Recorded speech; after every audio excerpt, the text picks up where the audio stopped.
Hey everybody, it's Kevin, it's Lauren, and it's Marina. We're all here with the Functional Med and Herbalism show. And, a revolving topic that we've kind of talked about in multiple events, and I've gotten more and more questions about, is the evolving role of pharmacy technicians. And interestingly, a lot of pharmacy technicians' evolving role wants to involve more things that are holistic. And what better people to talk to than Dr. Lauren Castle and Dr. Marina Buxa on that exact same topic? We'll play the reel and we'll be right back.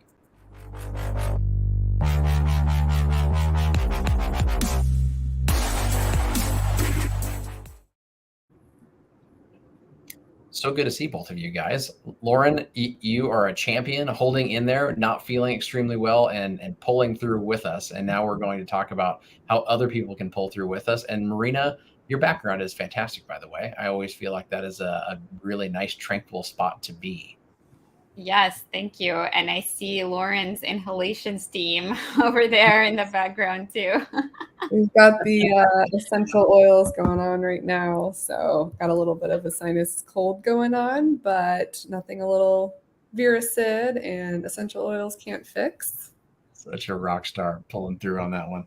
All right. So the topic for the day, and you guys can tell me if you currently work with technicians in your practice or not. I think the interesting thing that I've been approached with is everything along the lines of what can a pharmacy technician do in my healthcare information technology and technology space? Like, what can they do? Where can we leverage them? What, facets can they play a role in the evolving healthcare landscape, especially related to value-based care and some other modalities like CHWs or community health workers and health coaching, et cetera. And so I thought, what a great episode for us to be able to talk together in your guys' spaces and see what you've encountered. So, Lauren, since you are the one that is just rock starring and holding it all together for us, start off with, what do you think the role is right now, and how do you work with pharmacy technicians in the role? And then what do you see the future being? Sure. So pharmacy technicians always are such an important part of the process, especially in any type of retail pharmacy setting, whether it's independent or retail. The pharmacists have so many things that they need to be focused on and leveraging to practice at the top of their license, that our best bet is utilizing technicians at the top of theirs. So much like with any other type of programs that a pharmacy might be trying to implement, whether it's immunizations or something like that, very similarly, you can implement technicians to help identify patients for functional medicine interventions. So a lot of times we'll start with the basics around things like drug nutrient depletions. And so you can have your technicians start to get familiar with these different depletions. So maybe you want to do metformin for the first week and say every time that you're either at point of sale or maybe you are at drop off or intake and you see a patient coming in with metformin or someone's calling in for a refill for metformin, you can start to have the technicians initiate the conversation to say, oh, Mrs. Jones, I see you're filling your metformin today. Did you know this medication can actually deplete some of your B vitamins like B12 and can cause long-term side effects or potential issues? So our pharmacists are recommending B12 as a supplement to help improve your health and make the most of your medication. And then if the patient starts to have more clinical questions, the technician can always turn it over to the pharmacist. Same thing, we've got technicians that are able to go out front and OTC and help patients, find the medications and things like that. So once they have the basic understanding of this is what my pharmacist recommends for this, they can be the boots on the ground for you to actually have those conversations and then know whenever things start to get more complex that they might need to just bring the pharmacist over. So that's one example.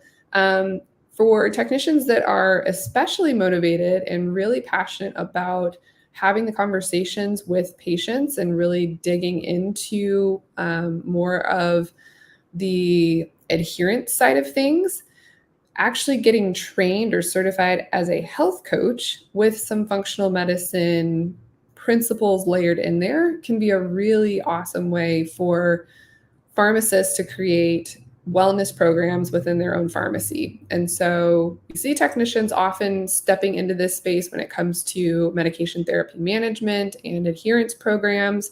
So if your technicians are already doing things like working outcomes, MTM, or something like that, they're probably pretty good at spotting adherence problems.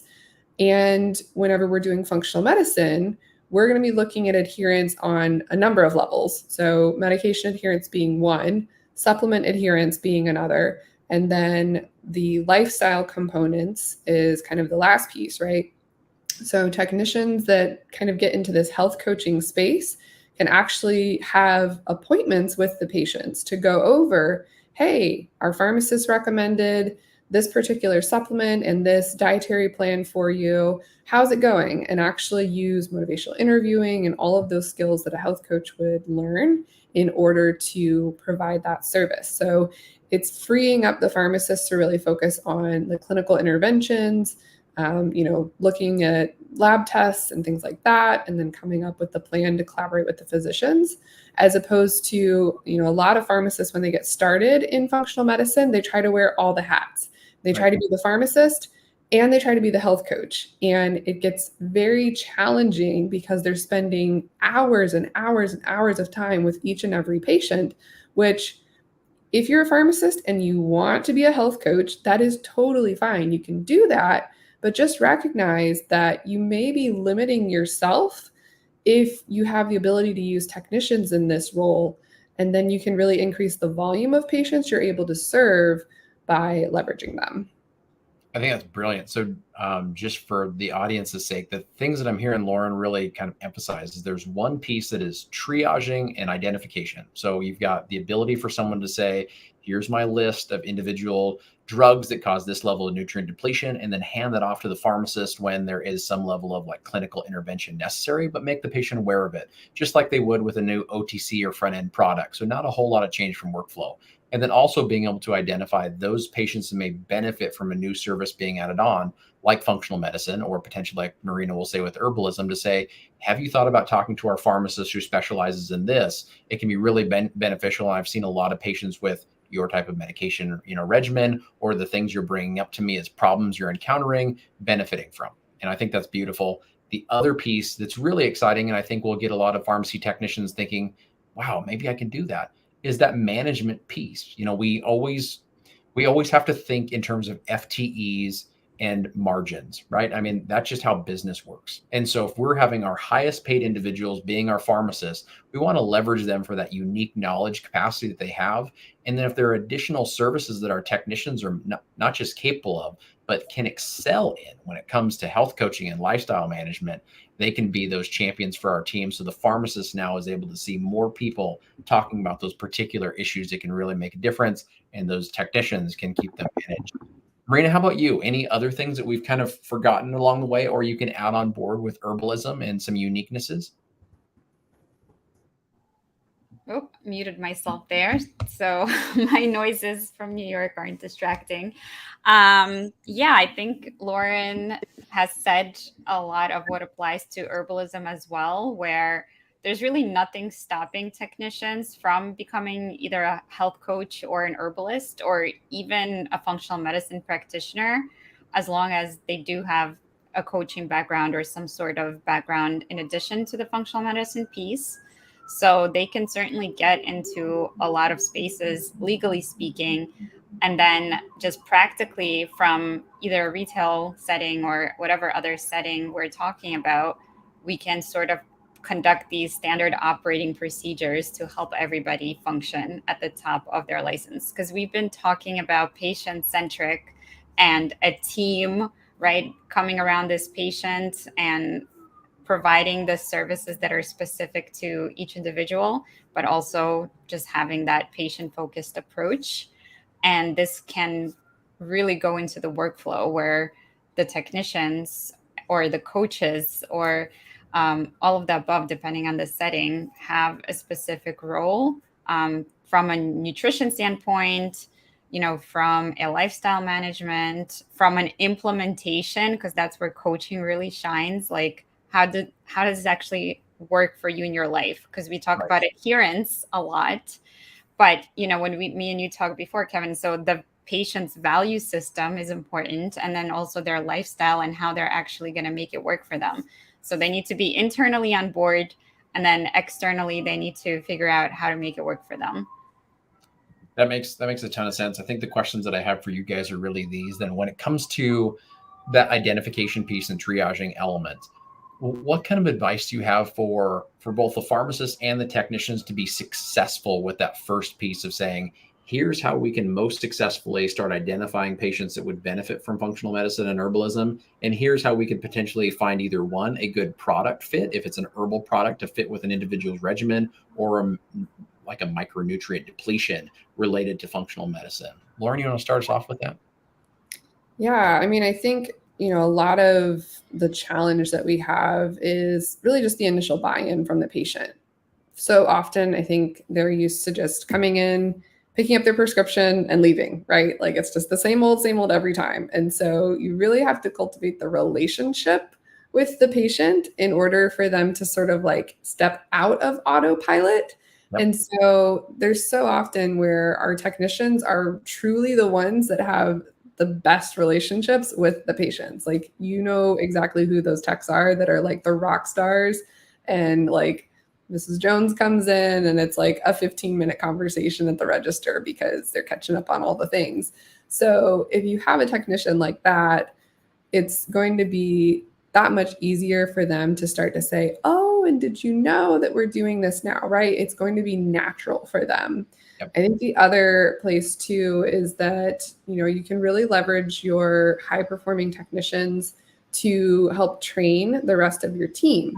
So that's another area that, if you have a lead technician or someone in that type of role, really giving them that opportunity to shine even more can make them feel empowered and give them more room to grow in their own role. Yeah, I think when we're looking at all these shortages kind of across the US when it comes to pharmacy technicians, especially, it's a really interesting caveat or nuance to be able to say maybe some of the shortages are the attractiveness of the individual position, and you highlighting that, having an ability to shine even further or expand what they're able to do for their patients and community, is another element to pull them back into our pharmacy world to go beyond just that dispensing functionality. What about you, Marina, when it comes to being successful with those front end triaging kind of components? What do you think we need to incorporate? I think it all comes down to systems. So, like Lauren mentioned, when somebody identifies, okay, this medication might deplete a certain nutrient, those things can be systematized and we can have those triggers. So, anytime a medication of this class goes out, there is a little message that gets flagged, and the technician can communicate that with the patient and then set up the appointment to either talk about it right then and there or later, or pass them to another member of the team that does that. And so we can really optimize these workflows and take care of the whole patient in a specific way. No, I think that's beautifully said and really segues. So I was talking to my buddy Jim from Canada that both of you guys met at our soiree, and we were talking about workflows, just workflows in general, and how they kind of transition from thinking one way versus thinking another way from a systems-based process. And I do think it's really interesting when we bring up health coaching. So what a health coach does and what we're thinking of a standard retail pharmacy technician doing, two very different spaces. And asking someone just to take on and take off hats back and forth, it can be distracting to the entire team. So any recommendations there, either of you, on how do we make that successful? Oh, and hey, there's Jim. Hey, Jim. Yeah, and I think he's the perfect example of a practice that is allowing pharmacists to practice at the top of their licenses. And that's really what we want. We want everybody to have a role. And part of like the beauty of specialization, right? As much as we talk about how, there's the whole versus the expert, it can be a really nice and synergistic approach where we either are all in the same room together brainstorming, or if each one of us like follows a specific part of the process. And this is why we have pharmacy as a separate field from doctors, right? Because their job is to diagnose and say what is wrong, right? What is not working right now for this client, for this patient, for this person. And the pharmacy side is to dispense, because we don't want it to be the same person who's diagnosing and treating and dispensing, because that could interrupt the system of checks and balances. Somebody could just want to give, sell medications or, just push a business forward. And that's what we want to check. So does the patient really need this? Is this safe with everything else that they're taking? And it's too much for one person to know everything. And so I like the idea that we are separating some of these roles. At the same time, we want a little bit of crossover so that the pharmacist can have enough information. And actually, I believe we need more information in some cases, because then it's like a back and forth. Okay, let me double check with the doctor because I don't have all the information. So in the ideal world, there will be a lot of, more access into a patient's history that's more centralized, of course, protected, as far as privacy goes. But that way it might cut out a lot of like the back and forth. And also, if other doctors in specific specialties would have those, patient profiles that they would go, and instead of having to look for, all their providers and gathering all their pharmacies and figuring out what this patient is taking and what other diagnoses they have, I really like the idea of making it more centralized. And then from there, having each person practice at the top of their license, right? And so this person diagnoses, this person dispenses and checks, this person educates, this person coaches, and that's how I see it working. Beautiful. What about you, Lauren, for some final thoughts on the workflow aspects of, balancing pharmacy technician responsibilities and health coach when we're asking those two things to live in the same world? Yeah, I mean, it's definitely challenging. And I know that's one of the things that so often we complain about in the profession is we're being asked to do more with the same amount of resources that we had before. So it's truly an important question to consider. And I think you have to look at it from a number of different ways.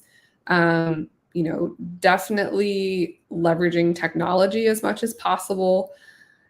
I would say that if you're in a retail setting, you definitely need to make sure that your entire pharmacy is humming along pretty well before you try to go and implement something like a functional medicine program, because we like to say start with the little things, right? But it's going to introduce more complexities. And so if you're already struggling and having a difficult time, then yeah, it's going to be challenging to try and get more buy-in for more questions and programmings. But, it really just comes down to shifting those perceptions and just changing the way that we talk about things. And then I think too is, really looking at how you can incentivize your team to think about this in like a really big picture view, which is that ultimately, if we get Mrs. Jones to sign up and be in this functional medicine program, what if 3 months down the road, we actually end up reversing her diabetes and she no longer needs all of the medications that we were once having to spend that time dispensing? It's the same kind of conversation we have around adherence counseling, right? It's like, yeah, we can fill the metformin prescription for 360 tablets, and then 10 days later, she doesn't come and pick it up, and we have to put it back, and then she calls and refills it the next day. Yep. The customer service thing. And if we're dropping the ball on the little tasks, then yes, like functional medicine is going to just magnify some of those issues. So I would say like start with the basics and make sure that like your patients are getting the best possible pharmacy experience first, and then start to layer in some of these other pieces around, supplements or herbs that they might be benefiting from, and then these lifestyle and functional medicine programs or plans that they can also benefit from as well. Dr. Castle always cutting deep to the true controversies inside of healthcare. But it is, I mean, it's a real problem when we look at the juxtaposition of are you dispensing what medications or health, between the two. And I think you can go back and forth on those models. The one thing I will say is when it comes to workflow, if we don't have an appointment-based setting already in place, when it comes to our pharmacy technicians being asked to be health coaches, going to be very difficult to carve out time, as Lauren and Marina have alluded to, inside of that space without having it based on a time stamp. We know that this is coming up. We have to block out time for this individual to participate in this. When it comes to reimbursement, we have seen the AMA move forward with health coaching CPT codes those are exploratory CPT codes. Be mindful of, to look at how often are they being utilized and leveraged, so they can get in more data to see what can the reimbursements be in the space. So you often have to understand your clientele basis, what's the caps-based model that you can kind of offer, and then how does that equate to the hourly rate you're paying your individual technicians. And all of those things are individual factors, I think, to make sure it works. But as both, Lauren and Marina talked about, there's a lot of workflow components related to technology and making sure all the information is available to that technician that's doing those dual roles, or even just moving over to the health coaching just in general. And as Lauren kind of pointed to, it's complex. Like, we're going to be dealing with very complex patients that you're going to unravel and reveal difficult, complex situations. And so you have to be able to flux and flow with those things that may come about. Maybe that metformin was a bad choice. Maybe it's causing some digestive issues related to their early diagnosis. Maybe their early diagnosis is now changed with lifestyle modification and they no longer need it. And so I think some of those next steps really show why that health coach and the pharmacist have to be so well integrated together, and the communication patterns back and forth have to be in a solid documentation system. So Marina, Lauren, thank you both for all of your insights. Hopefully you guys got a ton out of this, and I'll leave it to Marina and Lauren to sign us off with any things that you guys should know for the rest of the week. Yeah, I mean, I definitely have to give a shout out to Chris, who runs the technician channel for RPH Ally, because she's just got so many incredible resources in there and is a wealth of knowledge. So if you're a technician that's listening to this, please go and connect with her, join the channel, because really and truly, she's got so many great examples. I could just go on and on. We actually had a webinar with CPESN and talked with Randy McDonough a couple weeks ago and his son, and they're doing functional medicine in their pharmacies. They're leveraging the team. It's profitable in 6 months. So it really just lends itself to being able to elevate everybody's role and hopefully increase the pay rates for everybody too, right? Because that's really where this has to go as well. So definitely connect with her. Love it. Marina, what about you? Yeah, and just to piggyback off that, patient outcomes are improving too for that. And that's where I believe reimbursement needs to go, is how many things are we preventing? How much are we saving, with these lifestyle things? Because that's what a true pharmacy should do. It should be a pillar for the community, and it doesn't have to be driven with a specific agenda or a specific brand for medication or a supplement. It has to be actually conserving resources and educating people. And I think education can definitely come from the pharmacy technician. So Chris set up our CPE webinar and for our event that we had a couple months back for our soiree. And that is something that you can get involved in as well. So the education piece, whether it's for patients or other healthcare providers, you can do that as a technician. So I believe that's that's the first thing we need to do, is the education. So let's all get on that boat. I love that. Well, that's fantastic. We sure appreciate all the technicians out there and all the things you guys do to make pharmacy so much better. And I think there's some expanding roles that are happening rather quickly. We'll try to keep a beat on that. Let us know if there's anything else you guys want us to talk about in coming weeks. And we look forward to seeing you guys next week on Thursday. All right. Have a good rest of the day, everybody. Bye-bye.